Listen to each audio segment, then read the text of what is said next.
निहाल। हर हर महादेव को प्रणाम। शंकर भगवान हमेशा नीलकंठ बाबा को प्रणाम। गणेश भगवान द्वारा पार्वती को प्रणाम।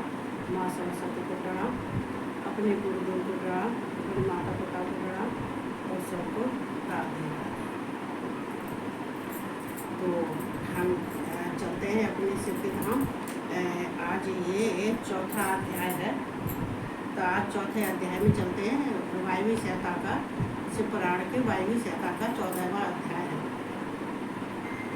तो इसमें ब्रह्मा जी कह रहे हैं कि ये ब्रह्मा कहते हैं ब्रह्मा से रुद्र की उत्पत्ति के बारे में और ब्रह्मांड के बारे में ये सवाल वर्णन होगा इसका। तो पहले मैं जो मेरे फेसबुक पे है उनको मैं धन्यवाद देना चाहती। पहले मैं उनको धन्यवाद दूँगी, उसके बाद मैं अपने शिव के धाम चलूँगी। तो मैं पहली बार अपने शास्त्री भाई साहब हैं, हमारे जेठ जी हैं, लेकिन मैं उनको बहुत बहुत प्रणाम करती हूँ और उनको बहुत बहुत शुक्राना करती हूँ, बहुत बहुत धन्यवाद देती हूँ। क्योंकि जब मुझे मेरे बड़ों का आशीर्वाद मुझे मिल जाता है तो मैं आगे बढ़ती हूँ। कहते हैं जैसे गंगा में जल का प्रभाव होता है, वैसे ही मेरे कथा का भी प्रभाव होता है बड़ों के आशीर्वाद से। तो मैं शास्त्री भाई साहब को बहुत बहुत धन्यवाद देती हूँ और उनको कोट कोट प्रणाम करती हूँ, क्योंकि वो मेरे इसको जो मैं कहती हूँ वो सुनते हैं और उसका मुझे उत्तर भी देते हैं और तो वो सुनते हैं। और गोपाल, मैं उनको बहुत हार्दिक प्यार करती हूँ, बहुत भावनाओं से और अपने दिल से बहुत स्नेह बहुत प्यार करती हूँ। तो गोविंद मेरे को देखते हैं और मेरा सुनते हैं,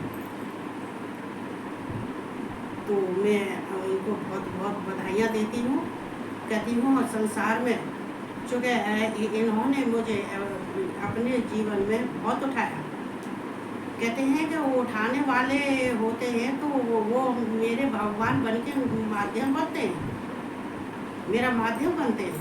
तो मैं उनको बहुत बहुत धन्यवाद, चूँकि मुझे जीवन में उनसे बहुत प्यार मिला है, बहुत स्नेह करते हैं, बहुत इतना स्नेह करते हैं कि जितना कि हमारे माता पिता ने किया था उससे ज़्यादा स्नेह करते हैं।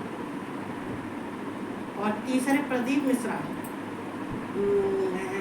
ये जो है प्रदीप मिश्रा है मुरादाबाद। तो प्रदीप मिश्रा को मैं उनको भी बहुत बहुत हार्दिक प्यार करती हूँ, दिल से प्यार करती हूँ, बहुत स्नेह करती हूँ।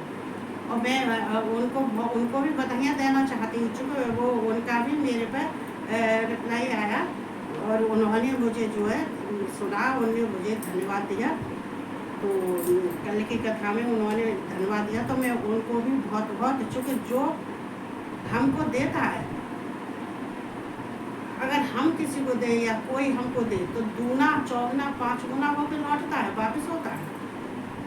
अगर हमें भाई साहब आशीर्वाद देते हैं तो उनको 5 गुना करके भगवान वापस करते हैं। अगर प्रदीप मिश्रा है मुरादाबाद से और हमारे बेटा के समान ही हैं, बेटे ही हैं गोविंद, वो भी इतना प्यार करते हैं, तो उनके जीवन में बहुत बहुत खुशियाँ आवें, बहुत बहुत बधाइयाँ हों, बहुत बहुत खुशी, इतनी खुशी आवें कि वो खुशी को लेके और ठीक ढंग से वो उनको ये भी नहीं मालूम पड़े कि कहाँ दुख आया कहाँ सुख आया, इतनी खुशियाँ आवें उनके जीवन में। तो मैं अपने दिल से इनको बधाइयाँ देती हूँ और दुआएं देती हूँ। चूँकि देखो हमारा कहते हैं कि हम तो यहाँ से संसार से चले जाएंगे, जो आएगा वो तो जाएगा ही, ये तो सत्य है। कहते हैं सत्य को कभी असत्य नहीं किया जा सकता, तो ये तो सत्य है। ये कहते हैं हमारे हम इसमें मेला जगत में आए हुए हैं, तो इस सफ़र में आए हुए हैं, तो जिस दिन हमारा सफ़र ख़त्म हो जाएगा हमें जाना पड़ेगा। जितने टाइम के लिए हम आए उतने टाइम रह के फिर हमें जाना पड़ेगा। जो वहाँ हम सब लिख के आते हैं, भगवान सब लिख के देते हैं कि अब तू जा रही है, इतने दिन के लिए जा रही है, इतनी साल के लिए जा रही है। और समय और उस समय पे उस मिनट पे तुझे यहाँ वापस आना है। जैसे कि हमारे गुरु जी संसार से गए थे, तो जब संसार से जा रहे थे, मैं कनखल में थी उस समय, तो कनखल में कार्तिक का महीना चल रहा था, तो कनखल में मैं जाती हूँ या किसी गंगा जी पर जाती हूँ, तो वहाँ पे उद्यापन करती हूँ। तो वहाँ जाके मैं जब कार्तिक नहाती हूँ तो वहाँ जाके दीपदान देती हूँ, और कार्तिक मास का मैं उद्यापन भी करती हूँ। तो अब भाग्यवश उस समय पर मैं वहाँ थी, कनखल में थी, और वो भी हमारे गुरु जी का ही आश्रम था, तो वहाँ थी मैं। तो हमारे गुरु जी त्रयोदशी को उन्होंने शरीर छोड़ा था, चतुर्दशी को उनकी समाधि लगी थी, तो त्रयोदशी को शाम को 4 बजे उन्होंने शरीर छोड़ा था। लेकिन मैं जब दोपहर में सो गई थी, तो हमसे किसी ने कहा कि तेरे पास 2 घंटे के अंदर कोई आ रहा है, सारे संसार छोड़ के, सारे जगत को छोड़ के, अपने घर परिवार छोड़ के, सब कुछ छोड़ के तेरे पास में 2 घंटे के अंदर कोई सिद्ध पुरुष तेरे पास आ रहा है। लेकिन हम वो समय पर चिंतित हो गए थे, हमने सारे रिश्तेदारियों, घर परिवारों, सब जगह हमने दिमाग घुमाया, लेकिन हमें तो कोई ऐसा नहीं दिखाई दिया जो जगत से आने वाला 2 घंटे में हमारे पास आ जाए। अगर किसी को तबीयत खराब होती है तो हमारे पास सूचना तो जाएगी, हमको मालूम पड़ेगी कि किसी की तबीयत खराब है, कैसे क्या बात है। तो लेकिन ये भी कुछ हमें मालूम नहीं पड़ा था, किसी की फोन कॉल भी नहीं गया, किसी की सूचना भी नहीं गई, कुछ भी नहीं गया। तो बहुत चिंतित हो गए, और फिर मालूम पड़े कि रात के 2 बजे हमारे पास फोन पहुंचा कि ऐसे ऐसे महाराज जी नहीं रहे, संसार छोड़ के चले गए, और शाम को 4 बजे। तो ये क्या है? तो कहते हैं कि हम संसार जगत में जो कोई भी हो आता है तो जाता तो है ही है, लेकिन हमको जाने के लिए हमें ऐसा कुछ कर जाना चाहिए जिससे कि हमें कुछ नहीं तो कुछ दिन के लिए तो कोई याद करे हमें। कहते हैं कि हम अपनी याद छोड़ के जाते हैं, यहाँ पे हम अच्छे अपने कर्म छोड़ के जाते हैं। हमारी अगर प्रशंसा होती है तो अच्छे कर्मों की होती है, बुरे कर्मों की तो नहीं होती है।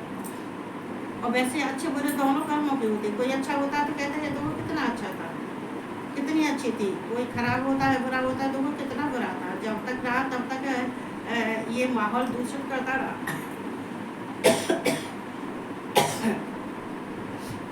इसलिए सबका जीना हराम कर दिया।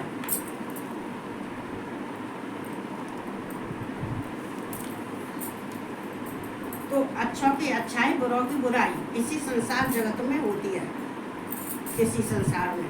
तो हमें अच्छा कार्य करना चाहिए, और अच्छा कार्य करने के बाद में फिर अगर हमें कोई थोड़ा सा, वैसे कहते हैं किसी की प्रशंसा अगर सुन के इतना खुश नहीं होना चाहिए, चूँकि प्रशंसा हमेशा दुखदाई होती है। लेकिन नहीं, अगर हमको कोई कहता है कि हाँ तुम कुछ अच्छा सुनाती हो, तो हमारा भी हौसला बढ़ जाता है कि हाँ हो सकता है हम अच्छा ही सुना रहे हों। तो देखो वो भी कथावाचक है हमारे जेठ जी, उनको रामायण इतना बहुत अच्छा सुनाते हैं, बहुत अच्छा रामायण को बहुत अच्छे सुनाते हैं। कहते हैं कि भगवान राम की चर्चा बहुत अच्छे ढंग से करते हैं, बहुत बढ़िया। और तो वो भागवत भी करते हैं, और रामायण चरित्र का भी पाठ करते हैं, सुनाते हैं। तो बहुत अच्छे हैं, चूँकि मैंने उनको सबसे ज़्यादा सम्मान वो देते हैं, और मैं भी उनको बहुत सम्मान देती हूँ, और बहुत बहुत आदर भाव करती हूँ मैं उनका, और भाव से उनको उनके सामने अपने भाव भी प्रकट करती हूँ। जब मैं पहुँचाती हूँ तो वार्तालाप भी करती हूँ, तो मैं उनको बहुत बहुत धन्यवाद देती हूँ, और वैसे पूरे संसार को बहुत बहुत धन्यवाद देती हूँ। क्योंकि जो ये संसार क्या है, ये क्षण भंगुर है, ये नष्ट होने वाला। ये कोई भगवान अविनाशी तो है नहीं है। हम सब कहते हैं ये प्रकृति नष्ट होने वाली, ये संसार जगत नष्ट होने वाला। इस संसार में कहते हैं कि सृष्टि और प्रलय, सृष्टि और प्रलय ये चलती रहती है, क्रम चलता रहता है, ये क्रम चलता रहता है।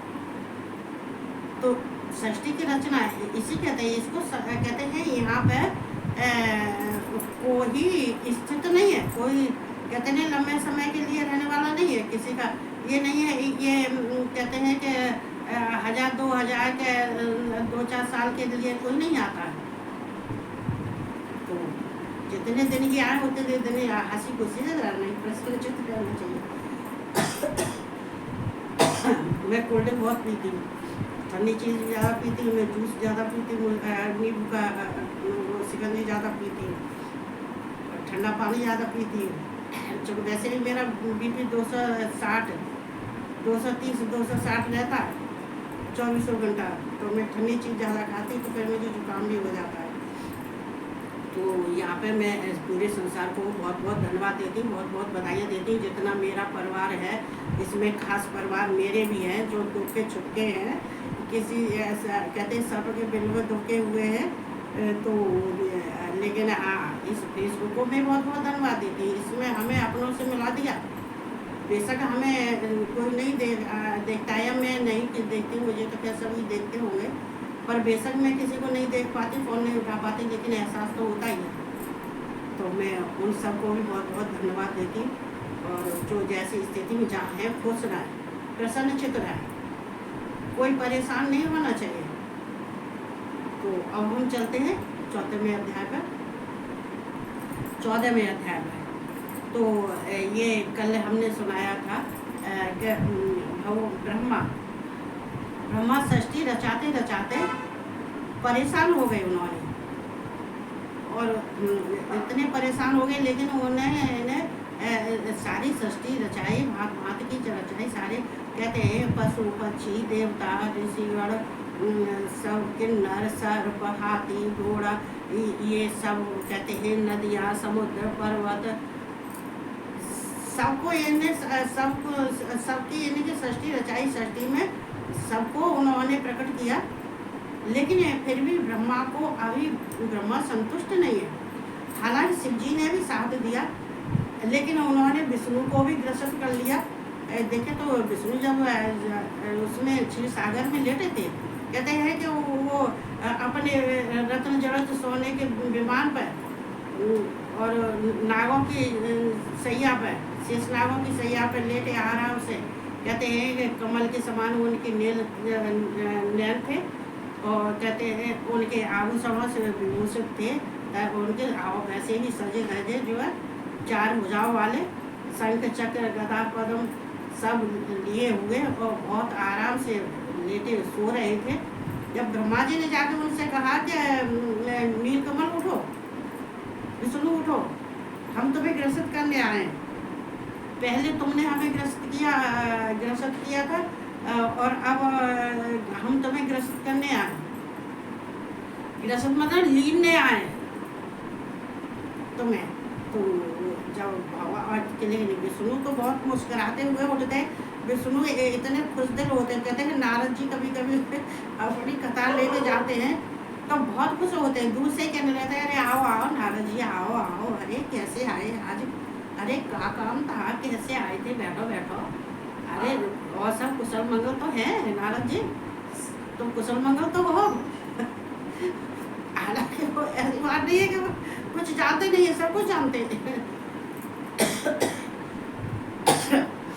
वो सब कुछ जानते हुए भी खुश रहते हैं, मगन रहते हैं, मस्त रहते हैं। उन्होंने कहा तुम्हें ग्रस्त करने आए हो। और तो कहने लगे, हंस के कहने लगे कि ठीक है ब्रह्मा जी जैसे तुम्हारी इच्छा। तो उनको ग्रस लिया ब्रह्मा ने, लेकिन विष्णु ने कहते हैं अपनी बुद्धि से और बिना परिश्रम के भी, और फिर प्रकट भी हो गए थे। कहते हैं ब्रह्मा जी के अंदर जाने के बाद प्रकट हो गए। तो कहते हैं कि फिर ब्रह्मा से विष्णु प्रकट हुए, ब्रह्मा से विष्णु पैदा हुए, वो विष्णु से ब्रह्मा पैदा हुए, कभी ब्रह्मा से रुद्र और विष्णु, तो कहते कभी रुद्र से ब्रह्मा और विष्णु, कभी कहते कि विष्णु से ब्रह्मा और रुद्र। तो ये कल्प के हिसाब से बदलते रहते हैं, जैसा जैसा कल्प चलता है तो कल्प के हिसाब से ये एक दूसरे से परस्पर प्रकट होते रहते, उत्पन्न होते रहते हैं, इनका भी चक्र चलता रहता है। इनका भी चक्र चलता रहता है, क्योंकि ये इसलिए कि ये आपस में समझौता करके चलते, परस्पर जो है किसी की मतलब कोई एक दूसरे की परेशानी हल करने के लिए, जैसे कि मान लीजिए कि ब्रह्मा ने जब कहते हैं कि ब्रह्मा के मुख से भगवान से प्रकट हुए, रुद्र रूप में प्रकट हुए, तो क्यों हुए थे? इसलिए हुए थे कि ब्रह्मा को परेशानी हो रही थी। ब्रह्मा ने तो अपने प्राण ही त्याग दिए थे। और आज भी इसी में, आज भी 14वें अध्याय में ये ही है कि यहाँ पे मुनिगण पूछते हैं कि वायुदेव से पूछते हैं कि महानुभाव, ये जो भगवान शिव रुद्र से, ब्रह्मा से रुद्र के रूप में प्रकट हुए, और ये ब्रह्मांड की रचना कैसे करते हैं, कैसे करेंगे ब्रह्मा जी? तो आज ब्रह्मा जी ब्रह्मांड की रचना कर रहे हैं और उनके बारे में उनका वर्णन किया जा रहा है। यह कैसे रुद्र ने इस सृष्टि की रचना की थी, चूँकि रुद्र ने कैसे विष्णु ब्रह्मा का साथ दिया था, और ब्रह्मा बाद में कैसे रुष्ट हो गए थे। तो चूँकि अभी ब्रह्मा के मन मुताबिक सृष्टि की रचना नहीं हो रही है, चूँकि किन्नर होते हैं, कोई वृक्ष होते हैं, कोई पशु होते हैं, कोई पक्षी होते हैं, तो ये तो सब नष्ट होने वाली चीज़ है। और ये ज्ञानी तो होते नहीं है, प्रकाशवान तो होते हैं, और इनके अंदर भी जीवात्मा होती है, सब कुछ होते हैं, लेकिन इनके अंदर बोल नहीं सकते, ज्ञान नहीं होता है। और ये सृष्टि के कार्य में, आगे सृष्टि बढ़ाने के कार्य में ये नहीं है, तो सृष्टि की रचना ऐसे ही नहीं हो जाती है। अब इसको लोग समझते तो क्या समझे, इसको ऐसे नहीं होता। तो देखो यहाँ ब्रह्मा जी जब सृष्टि रचाते रचाते परेशान हो गए, थक गए, तो बहुत परेशान थे। ब्रह्मा ने सब तरह से सृष्टि रचाई, यहाँ 14वें अध्याय का कह रही हूँ। जब ब्रह्मा जी बहुत परेशान हो गए थे, बहुत परेशान हो गए थे कि ब्रह्मांड में कोई तरक्की नहीं हो रही है, संसार में कोई तरक्की नहीं हो रही है, मैं इतनी मेहनत करने के बाद में, इतना तप करने के बाद में भी फिर मुझे कुछ दिखाई नहीं देता। तो उनने भगवान शिव से कहा था, कहते कि अब सृष्टि की रचना अब आप करो। तो कहते हैं भगवान शिव नीलोहित विरूपाक्ष परमेश्वर है, परमात्मा है, निराकार है। तो भगवान शिव कहते हैं कि परम ब्रह्म है, परमात्मा। तो परमात्मा खुद तैयार हो गए, कहते हैं नीलोहित, कहते हैं भगवान शिव कहते हैं कि ब्रह्मा क्यों परेशान हो, अगर तुम सृष्टि की हमसे बातें कह रहे हो सृष्टि की रचना की, तो हम सृष्टि की रचना हम तुम्हारे लिए करेंगे, हम तुम्हारी मदद करेंगे। चूँकि भगवान शिव संहार करता है और सृष्टि करता, पालन करता है, वो तो सब कुछ तो मैन वो ही है। इनको ब्रह्मा विष्णु को, महेश को, तो ब्रह्मा विष्णु और रुद्र को तो उन्होंने संसार का कार्य सौंपा है। एक से अनेक तो इसीलिए हुए थे कि जगत का कार्यभार संभालने के लिए। चूँकि देखो किसी की जिम्मेदारी लेना, अब मान लें हमारे घर की जिम्मेदारी है, तो हमें दिखाई देता है हमारे अलावा इस घर की जिम्मेदारी उठाने वाला कोई नहीं। अगर हम काम नहीं करेंगे तो काम भी नहीं होगा, ऐसे ही पड़ा रहेगा, वहाँ बदू वहाँ बदू वहाँ बदू। क्या होता है, जब घर की सफाई नहीं होगी तो स्मेल तो आएगी। जब घर की सफाई नहीं होगी तो कहाँ से भगवान विराजमान होंगे, कहाँ से लक्ष्मी आएगी, कहाँ से देवियों का आवागमन, देवताओं का आवागमन कैसे होगा, कैसे स्थित होंगे। कहते हैं कि जहाँ घर की साफ सफाई होती है, जहाँ पे कहते हैं ज्योत बत्ती होती है, जहाँ पे उनकी स्तुति की जाती है, जहाँ पे अपने पेड़ पौधों प्रकृति के नीचे ज्योत जलाई जाती है, देवताओं की अलग, तुलसी की अलग, बेल की, शिव जी की अलग, तो 3 ज्योति तो बाहर निकालनी चाहिए। तो कहते ये सब जिम्मेदारी तो है, अगर इसे जिम्मेदारी को नहीं करेंगे तो कार्य न पूर्ण होगा और नहीं घर की कोई तरह की बरकत होगी। नहीं, वो बुद्धि वाली बात है कि जिसकी जैसी बुद्धि होती है वैसी रहती है, उसको कोई बदल नहीं सकता है। और कितना कोई बदलेगा, बदलने का हम कहते हैं कोशिश बहुत करते हैं कि संसार भी बदल जाए, उनके समझ के जो हैं उनके भाव विचार हैं वो भी अच्छे हो जाए, शुद्ध पवित्र हो जाए, उनका मन क्लीन हो जाए।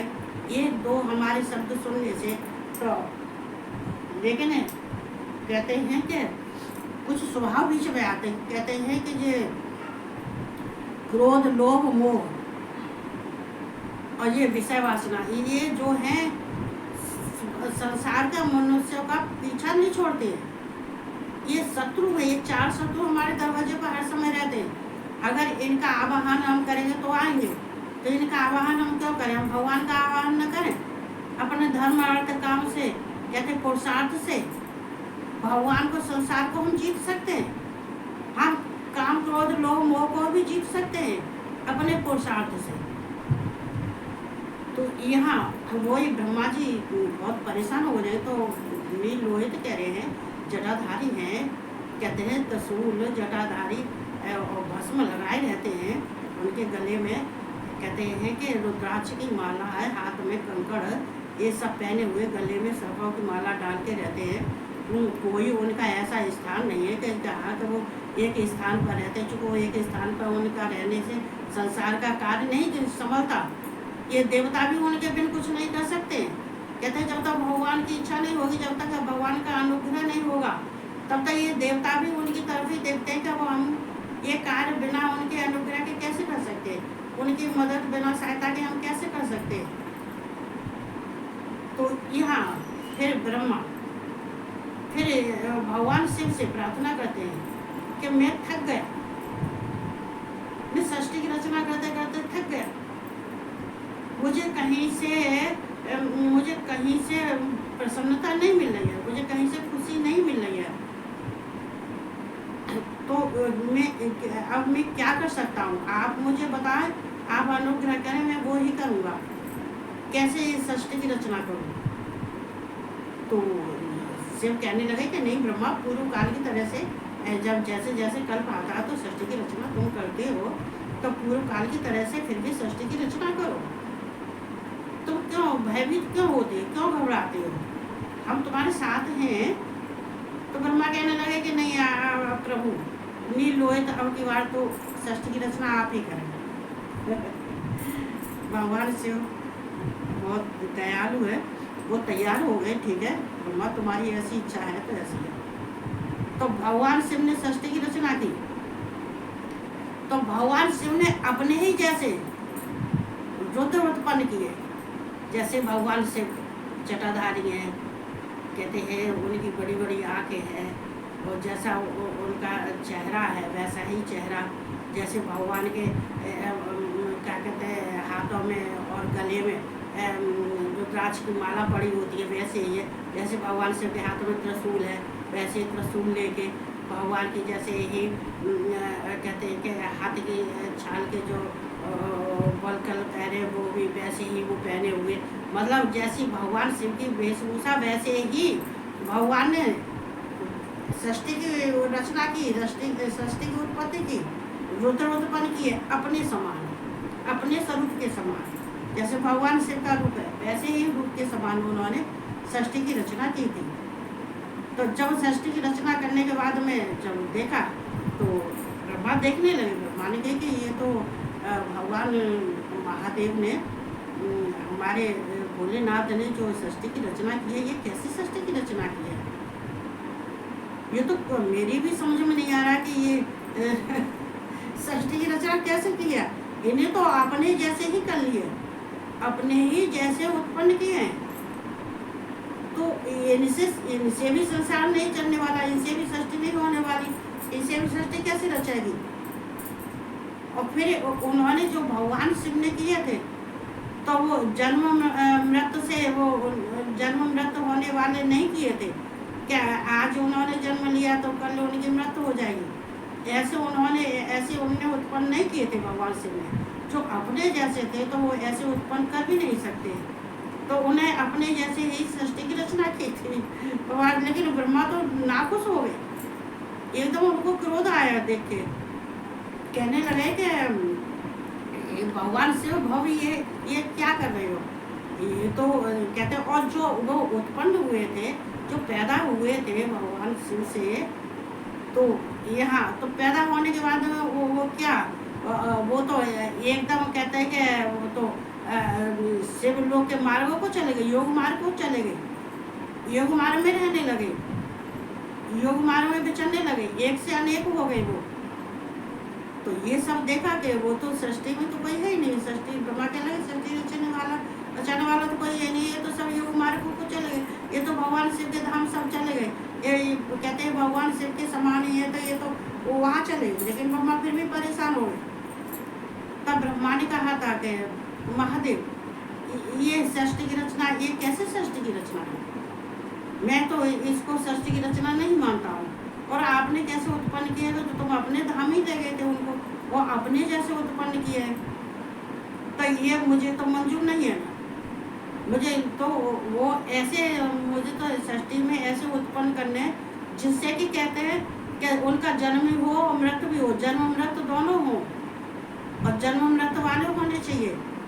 ऐसे नहीं हो जो सृष्टि की रचना क्या इनसे थोड़ी नहीं होनी। सृष्टि तो एक सृष्टि कहते हैं एक उत्पन्न हुआ, उससे फिर उस वो बेटा उत्पन्न हुआ, बेटा के फिर बेटा, फिर बेटा के फिर बेटी, फिर बेटा बेटी, बेटा बेटी, ऐसे विशाल रूप ले लेता है जगत, संसार विशाल रूप ले लेता है। कहते हैं जब सृष्टि की रचना मनुष्यों की होती है, भूतों की होती है, पंच महाभूतों की होती है, तो पंच महाभूतों से सब जगत की सृष्टि की रचना होती है।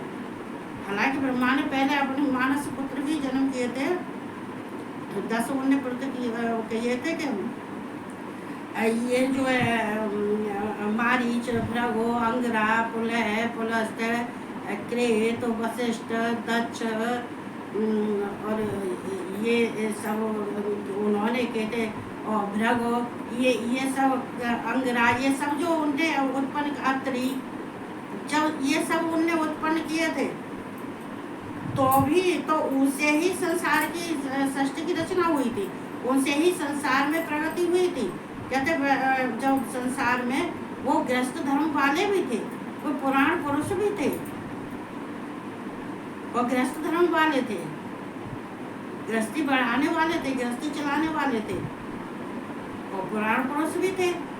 लेकिन यहाँ तो जी तो कोई पुराण पुरुष नहीं है, तो भगवान शिव अपने धाम ले गए सबको, और भगवान की तरह से विचरने लगे सब जगह। तो ब्रह्मा ने जब गुस्सा है, ब्रह्मा कहने लगे कि मुझे ऐसे की मुझे सृष्टि की आवश्यकता नहीं है, मुझे तो ऐसी आवश्यकता है जिसकी जन्म मृत्यु हो। तो जब ब्रह्मा ने कहा था तो शिव कहने लगे कि जो ब्रह्मा, जो तुम जे ऐसी सृष्टि की रचना करे, ऐसी गंदी सृष्टि की रचना मैं नहीं कर सकता। ये अशुभ कार्य के लिए मैं अपने से उत्पन्न नहीं करता। जो संसार के बसाओ, फिर संसार में सारे जिन्हें धर्म कर्म उनकी वो करो, तो मैं ऐसे नहीं करता। मैं तो कहता है योग मार्ग वाले जो अपने धाम में विचरने वाले अपने ही जैसे ही उत्पन्न करूँगा। ये मैं गंदी सृष्टि की रचना मैं नहीं कर सकता। तो यहाँ कह रहे तो फिर भगवान शिव कहने लगे कि ब्रह्मा पे तुम ही करो। तो ये कार्य तो हमने तुम्हें सौंपा है। तो ब्रह्मा ने कही कि ठीक है, आप मेरी मदद करो, आप मेरी सहायता करो। आप भगवान शिव जब तक मेरी सहायता नहीं करेंगे तब तक मैं आगे नहीं बढ़ पाऊंगा। ठीक है, मेरी मदद करो, सहायता करो, कार्य में करूँगा। तो यहाँ पे भगवान शिव उनको ब्रह्मा को समझाते हैं, और ब्रह्मा भी उनसे वार्तालाप करते हैं और अपनी समस्या को हल करने के लिए उनसे अनुग्रह करते हैं। तो यहाँ पे ये 14वें अध्याय में ये इतना ही है। और भगवान ब्रह्मा को आगे बढ़ाते हैं, समझाते हैं, उनका साथ देते हैं। विष्णु को भी उन्होंने तैयार किया, कहते हैं कि ब्रह्मा और विष्णु हमने तुमको कार्य के लिए उत्पन्न किया है, तो अपना अपना कार्य संभालो, सृष्टि के लिए दोनों मिलकर कार्य करो। तो यह भगवान शिव समझाते हैं। समझाने के बाद में भगवान शिव अंतर ध्यान हो जाते हैं। और फिर 15वें अध्याय का मैं कल बोलूँगी और मैं कल सुनाऊँगी जो है, चूँकि मैं भी क्रम से चलती हूँ। कहते हैं कि थोड़ा थोड़ा सुनाओ जिससे कि समझ में भी आ जाए। और ये दो और सबसे बड़ी बात है कि ये फेसबुक है, मेरे तो बच्चे परेशान होते, बच्चे कहते हैं इतना बड़ा मम्मी बोलती है, थोड़ा सा बोला करो, थोड़ा सा, और थोड़ा सा मैं कितना बोलूँ, थोड़ा सा बोलते बोलते तो मैंने बहुत थोड़ा कर दिया। लेकिन मेरी तो चलो किसी दिन भगवान की इच्छा हुई, लेकिन मैं व्यास गति नहीं पकड़ सकती, चूँकि मेरे भगवान का आदेश नहीं है। चूँकि जब मेरे भगवान को नींद लगती है, मन भर गया, कथा का टाइम हो गया सुनाने के लिए, भगवान कह रहे हैं सो, अब मुझे कथा का टाइम हो गया, मुझे कथा में जाना, व्यास गति में जाना, सुना, ये सब नहीं मैं कर सकती। ये मेरे लिए बस इतना ही बहुत है, काफ़ी है। जो मुझे सबकी खुशियाँ मिल रही हैं यहाँ, मुझे घर बैठे ही कहते हैं कि मेरा प्रचार हो रहा था, मेरे शास्त्री भाई साहब का प्रदीप मिश्रा, ये गोविंद का आते हैं तो सबके हैं। अब देखो जिसका नाम लिखा होता है और जिसके जरिए से आता है तो वो मुझे मालूम पड़ता है कि हाँ मुझे कौन कौन आशीर्वाद देता है। तो इसलिए मैं कहती हूँ यूट्यूब पर भी मैं आती हूँ तो उस पर भी जो सब्सक्राइब करो जो है। और इसको अगर नाम से किसका मेरे फेसबुक पे भी देखती हूँ वो करके, तो अगर किसका नाम से आता है तो मैं धन्यवाद देती हूँ। सुभाष भैया है और क्या कहते हैं, बहुत उनको भी बहुत बहुत धन्यवाद देती हूँ। और सुधीर है तो उनको भी मैं बहुत धन्यवाद देती हूँ। वो शायद मेरा कोई खाली नहीं जाने देते, सब पे लाइक करते हैं। तो मैं सबको बहुत बहुत धन्यवाद देती। और 15वें अध्याय का मैं कल बोलूँगी। तो जो है सबको राधे राधे, सबको से रहो, अच्छे से रहो, प्रसन्न चित्त रहो। और मेरी सारी जो दुआएं सब पे जाए। हालांकि मैं दुआ देने वाली कौन होती, भगवान दुआ देते हैं, लेकिन हाँ फिर भी मैं अपने दिल से सबको आशीर्वाद देती हूँ जो मेरे पास है। तो सबके लिए आशीर्वाद। कहते हैं हम जितना देंगे उतना भगवान हमें दूना देगा। तो अच्छी दो, अच्छी बातें दो। कहते हैं अच्छे भाषा बोलो, उनको आशीर्वाद दो, दुआएं दो। कहते हैं हम जो देंगे वो हमें वापस मिलेगा। तो हम मैं इसी को कहते हुए और सबसे मैं अपने बड़े जितने हैं उनको मैं प्रणाम करती हूँ और जितने छोटे हैं मैं उनको दिल से आशीर्वाद देती हूँ। चूँकि भगवान भी देखो, भगवान भी ऐसे नहीं है। भगवान शिव फिर देखो उधर्व का रूप लेके और स्थाणु रूप में स्थित हो गए, स्थाणु रूप में स्थित हो गए। तो हमें भी कहते हैं कि भगवान शिव की चर्चा करने के बाद में हमें भी अपनी स्थिति में रहना चाहिए, हर समय रहना चाहिए और अच्छे ढंग से विचारों से रहना चाहिए, शुद्ध विचार लेके रहना चाहिए, पॉजिटिव विचार लेके रहना चाहिए, नेगेटिव विचार लेके नहीं रहना चाहिए। तो अगर नेगेटिव हम सोचेंगे तो नेगेटिव ही होगा, पॉजिटिव सोचेंगे तो पॉजिटिव होगा। तो मैं सबको बहुत बहुत धन्यवाद देती हूँ और सबको प्रणाम करती हूँ। और मैं बस इसी बात को कहते हुए अपनी वाणी को बंद करती हूँ और सबको राधे राधे और सबको गुड नाइट।